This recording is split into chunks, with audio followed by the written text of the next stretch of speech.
gorgeous, and thank you for joining us today. I'm your host, Kim Becker, and this is Hello Gorgeous, Everything Beauty, Cancer, and Inspiration on Society Bites Radio, social interaction for the mind and soul. Our guest today is ARONA Martin. When asked why we do something, may this always be our answer: because love. The product company, Because Love, came directly out of ARONA Martin's heart for a very dear friend, Jessica, who at the age of 31 years old was diagnosed with stage 4 lung cancer. Not knowing what else to do and using her art therapy background, she bought a blank journal and filled it with all the love, sass, glitter that she could find. Writing prompts, doodling prompts, get your anger out prompts, whatever would help her get through the battle of her life. And Jessica loved it. Often she told ARONA how much it helped her with all that she was going through day to day. It was called the Love Heals Journal because it's what it does. Love heals. While sitting in waiting rooms and therapy bays, other women asked where they could buy one. Jessica would tell ARONA of these conversations, and ARONA would make a few more to give to these women. She always wanted Jessica to have something in her bag to gift women recently diagnosed with cancer. She was very busy. She even stopped strangers on the street and asked them to write a kind note. She then tucked the envelope on a page and titled it Inspirational Words from a Stranger, and people loved it.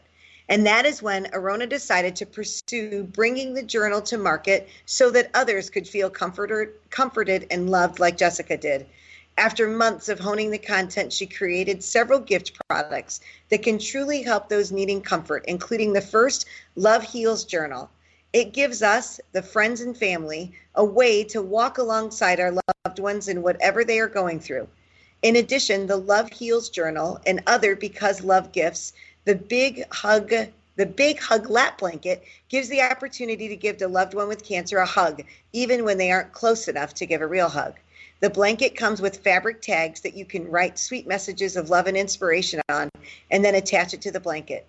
As Because Love continues to grow, each product in its line will continue to remind loved ones of the reason behind the gifts, because love.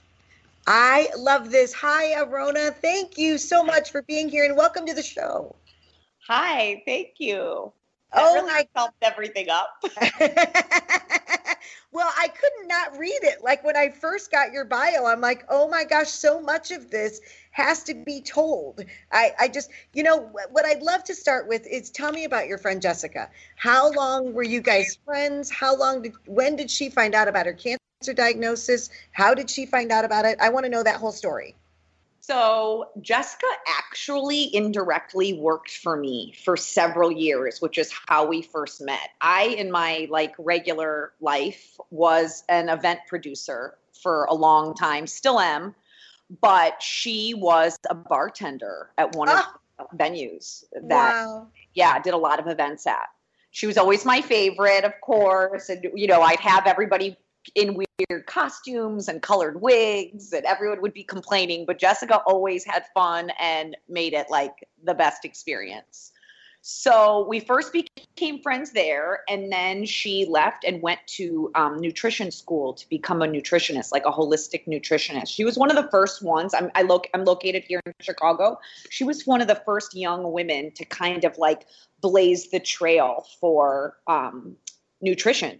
Wow. And make it trendy and cool. She was doing different walks all over the city, starting at the Green Market, and then she would pop in all these places teaching people about smoothies. She was just awesome. So, so we kind of lost touch for about a year. She was off doing school, and I was just doing a bunch of stuff. And then I went down to Costa Rica for 6 weeks. And she saw on Facebook that I was down there, and she's messaged me, and she's like, oh, my boyfriend and I are going to go down there for a couple weeks. Can you tell me, what school, whatever. So I gave her a couple suggestions. And then when she came back, she actually was engaged. So they got wow. Yeah. So that was awesome. We reconnected. And then I was a bridesmaid in her wedding, which they actually got married in Costa Rica. So it's just has the best place in my heart, that place. Yeah. And then about a year after, I say this all the time, and it's horrible because Jessica had the most amazing heart and everything about her was incredible. She was giving and kind and funny and silly, but all that also was wrapped up in the most gorgeous body and face and 0% body fat, worked out all the time, like ate healthy, was a vegetarian most of the time. So yes, she found a tiny lump in her neck about a year after she was married. That was just like a small little pea-sized thing. We were actually at a boxing class one day. She said, "What do you think this is?" I was like, "I don't know. You should go to the doctor." And then not even within a week, she was diagnosed with lung cancer. So, wow.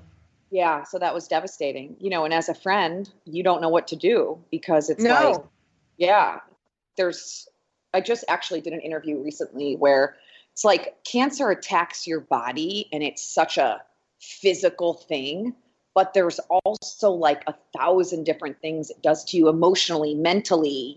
There's that whole side that no one really deals with. That's right. That's right. That's right. Well, and what I loved about when I was reading the bio and what you did for Jessica is we find that very often is that people don't know what to say when they're diagnosed with cancer, so they say nothing and stay away. Right.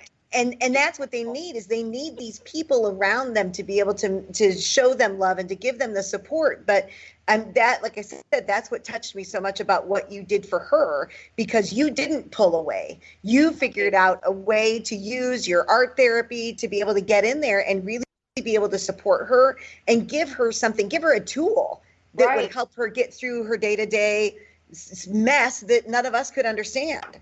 Exactly. And I think that when I was trying to figure out what I was going to do, she was actually going down to Houston with her husband to go down there for 2 months to try to get into this trial. And so I gave them each actually a journal. I made one for her husband, Joe, as well. But when I was making it for Jessica, I was like, what are the emotions that you're going to go through? Like, how would I feel if this happened to me? And I just started writing out these pages and doodling on all these pages. And it was just kind of flowing out of me. I didn't know what I was doing. You know what I mean? I just kind of put it together. And it ends up that most of the pages in the Love Heals journal now are from the original. Like I sat with Jessica. Yeah. And just kind of went through, was like, what was really helpful? What should we take out? What should we add in? And it's kind of true to the original version. Wow. Yeah. So tell me a little bit more then. So, how long was her journey from the time of diagnosis, and did she have to go through chemo and radiation, and did she do that in Chicago, or were they able to help her down in Texas? So she went down to Houston. They actually ended up getting her into a study back here in Chicago, at the University of Chicago Hospital, which was a little, I guess, ironic. I'm not sure. So she came back, she got into a study here. It was chemotherapy in pill form. It was like 5% of the people that have her type of cancer have this one gene, and she actually had it. So that was a blessing. It was the chemo in pill form. It was very, very soft on her system. She didn't lose her hair. She basically looked exactly the same from start to finish of that first round. And then they said that she was in, NED or remission. So we couldn't believe it. It was actually a little bit of like a trick or something, to be honest with you, emotionally, because we both were like, this is what cancer is. Like, you didn't lose your hair. It's not hard on your system. You didn't miss work. You're still working out. It just was weird. And we both thought this can't be it. But the doctor said she was fine. So we went on. And it was about, I want to say maybe 7 months of being cancer free. And then it came back. There was a weekend where she just couldn't hold any food down, and she was, really getting sick. And it was because it went into her brain. Gosh. So, yeah, I've got lots of emotions to unpack with the one doctor who said that the trial worked. I'm still working through that 5 years later. But, so then from there, this was like maybe September, October. It was nothing but downhill, battle every month, in and out of the hospital. Immediately she had brain surgery like the first week. It was traumatic. Lost her hair, doing chemo. I mean, every bad thing about cancer she went through those last like 9 months. Mm. Yeah. And then July 15 of 2014 is when she took her last breath. Wow. Yeah. We just kind of had a little 5-year thing. Wow. Well, and it's just, but when I think about this, is that what a wonderful way that you found to honor her. And this, get, so like right now, we're keeping her memory alive because you got to share her story with me. And that's what these Love Heals journals allow you to do, that it allows to keep her memory alive. Oh, yeah, completely. And I mean, the connection between Hello Gorgeous and my friend Jessica is like, even in the hospital, she just got out of brain surgery. She wakes up and she's like, you have to help me. So in the ICU, I had a glam team come in, waxing, lashes, nails. And the doctors were like, what are you doing? I'm like, you're not stopping me. My friend needs this. We're in. Yeah. And all the nurses thought it was so funny, but it was like the things that I could do to help her feel, beautiful and gorgeous when people came to visit. It's important. Well, and that's what we hear so often, is that once cancer, and it's not the cancer that takes it away, it's the treatment for the cancer that a lot of times will remove those things. And that's what these women say to us, I don't feel girly anymore. Right. Because that's what cancer will do. It'll take your hair, it'll take your eyebrows, it'll take your eyelashes, it can take your nose hairs. If it's breast cancer, it'll take your breasts. And, these women just stand there and they look at the mirror and they're like, who is this person? They just need some sense of normalcy. I always say that when we get done with a makeover, I want you to go to lunch and I want the waitress to treat you badly. Like, I don't want her to feel pity for you. Yeah. I don't want her to, I want her to be rude to you, because then you just look normal, right? Because that's what a waitress does to normal people. They treat them rudely. Well, not all of them, but they are some. But yes, exactly right. But you don't probably have any idea the impact of that day where you did those girly things for her, how that helped her going forward, even that next 9 months. You just probably will never know. You probably will never know. But it's amazing. And I love, and so I have to tell you, when I first read and I went on your website and saw what you did, and I followed your page on Facebook. And so let me tell you, I love everything about this, because I am a pen and paper girl. Like, my favorite time of year was back to school, when I got new notebooks and I got new pens. And my late husband he knew that if I was in a bad mood, it wasn't a piece of jewelry that would perk me up. Just give me a new notebook and a couple of new pens, and that's it. I'm good to go. That's all I need. I don't need anything else.